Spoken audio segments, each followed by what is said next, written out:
O recuo foi em relação à nomeação de Ilona Zabó, diretora executiva do Instituto Igarapé, como suplente do Conselho Nacional de Política Criminal e Penitenciária. Vinculado ao Ministério da Justiça e Segurança Pública, o Conselho tem 26 componentes, entre titulares e suplentes, e tem como função implementar novas diretrizes criminais e carcerárias. A nomeação foi publicada no Diário Oficial na quarta-feira. Na noite do dia seguinte, a desistência foi anunciada, após repercussão negativa nas redes sociais entre eleitores do presidente Jair Bolsonaro, PSL. Ilona é conhecida por sua posição contrária à flexibilização do porte de armas. Ilona também se posiciona contra a redução da maioridade penal para 16 anos que, segundo ela, não é capaz de reduzir a quantidade de crimes. Em relação à política de drogas, Ilona defende a legalização de drogas e diz que as atuais condições são prejudiciais à sociedade brasileira e argumenta que falta um programa de saúde adequado para lidar com esse público.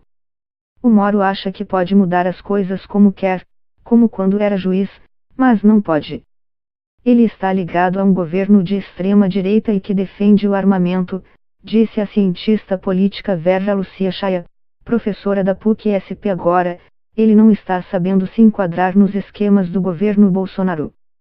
Ele está ligado umbilicalmente à proposta de Jair Bolsonaro. Ou ele se enquadra nas propostas de Jair Bolsonaro ou ele sai, disse Chaia. Também teve repercussão na rede social, entre apoiadores de Bolsonaro e dos movimentos de direita, mensagem com uma foto de Ilona acompanhada pelo ex-presidente Fernando Henrique Cardoso e do empresário húngaro-americano George Soros.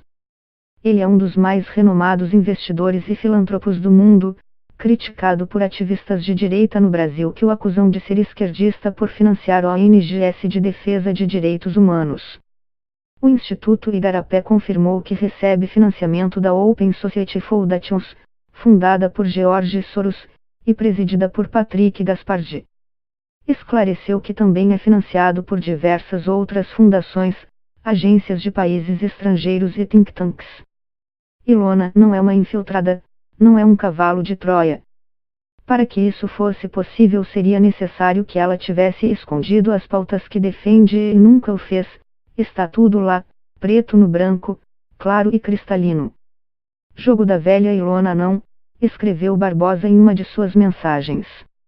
Em nota do Ministério, Moro pediu desculpas a Ilona e deixa claro o motivo do recuo, ao mencionar que a revogação da nomeação foi feita diante da repercussão negativa em alguns segmentos.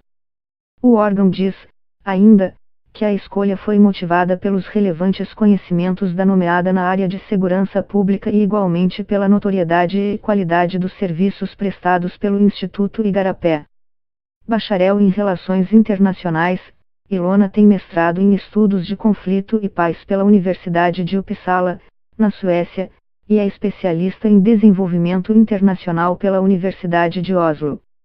O cientista político Tiago Trindade, professor da Universidade de Brasília, UNB, defende que um conselho deve ter integrantes com diferentes opiniões.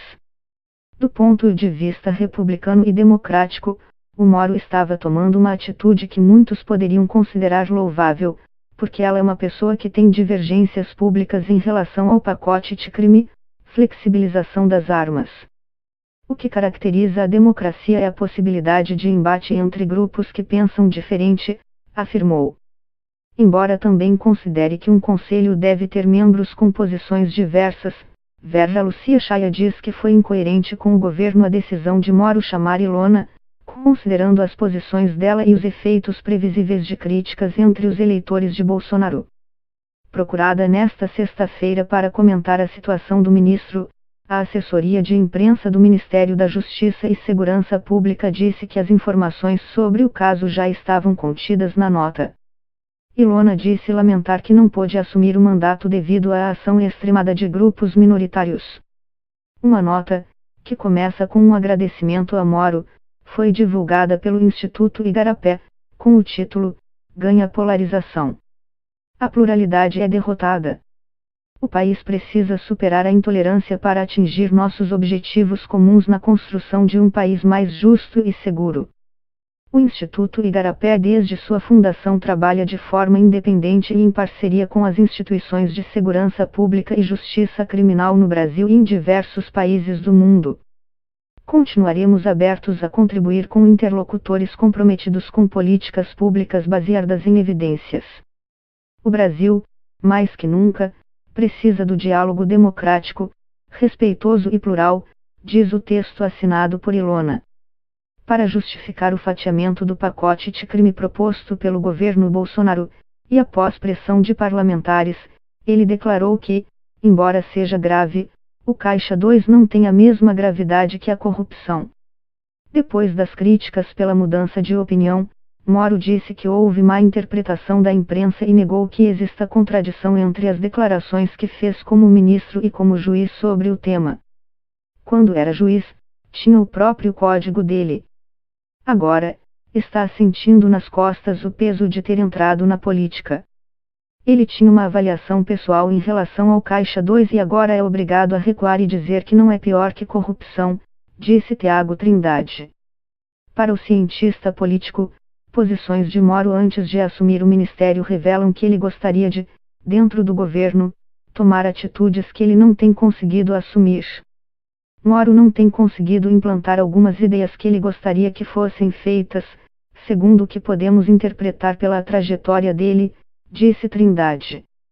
Um grande desconforto para Moro, segundo os especialistas, são as denúncias que envolvem o partido do presidente à suspeita de candidaturas de laranjas do PSL abastecidas com verbas públicas na última eleição e a família dele em investigação sobre as movimentações financeiras atípicas de Fabrício Queiroz, ex-assessor do senador Flávio Bolsonaro.